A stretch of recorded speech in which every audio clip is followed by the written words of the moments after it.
At the start of the 8th grade automation and robotics class, students are introduced to basic mechanisms and are reintroduced to energy transfer and the input and output of energy. In this pull toy project, students are able to creatively showcase their knowledge and skills that they have learned.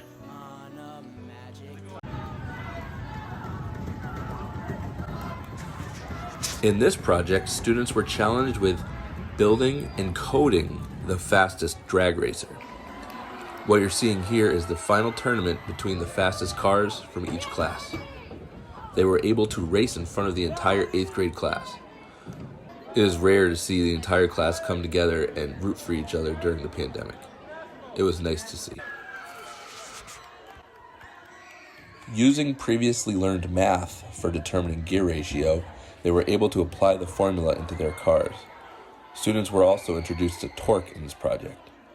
The key was finding the correct combination of gear sizes that would increase the speed of the motor without removing too much torque where the car wouldn't be able to move.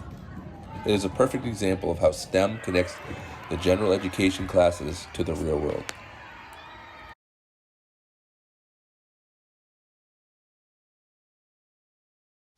And this is my Winter Wonderland project.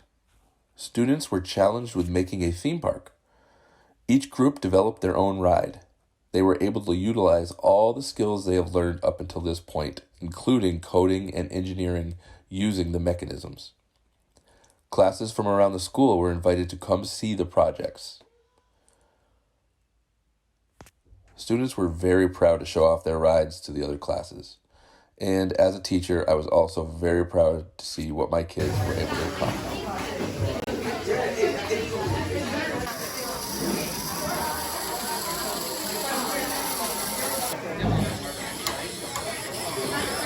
Nice job. I was thinking with the bevel here because it wouldn't work.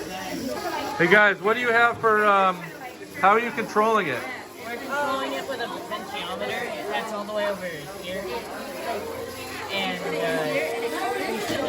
we set it to a specific knob dial thingy. That worked out, huh? Yeah, it's good.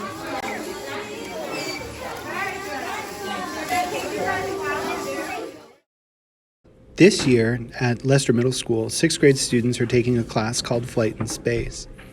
We start by studying Newton's 3 laws and then having some discussions about the parts and maneuverability of airplanes. This is my paper airplane. I'll be demonstrating lift, drag, weight, and thrust. My paper airplane has thrust because when I throw it, it goes, oh, that's a good one. After this, students moved on to build small paper helicopters, and then they had to conduct a series of trials to figure out which modifications would allow their helicopters to fly the best.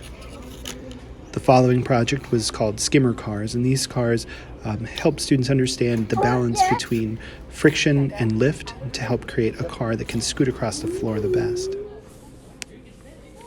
Next, we did a large unit on drawing and drafting, so students have more tools available to them to help design solutions to problems that they might come across.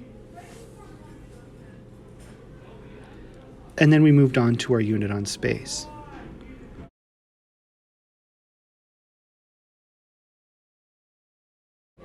Our first space project had us studying origami so that students could understand how scientists and NASA astronauts are using this art to help improve their ability to take photos in space.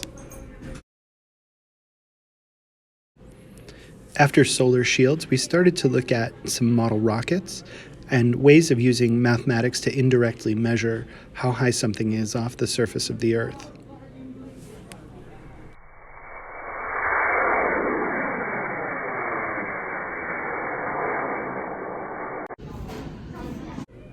Our final project is called Mission to Mars. On this project, students have to pull from a data table information about crew members and build a perfect crew to man a mission to Mars.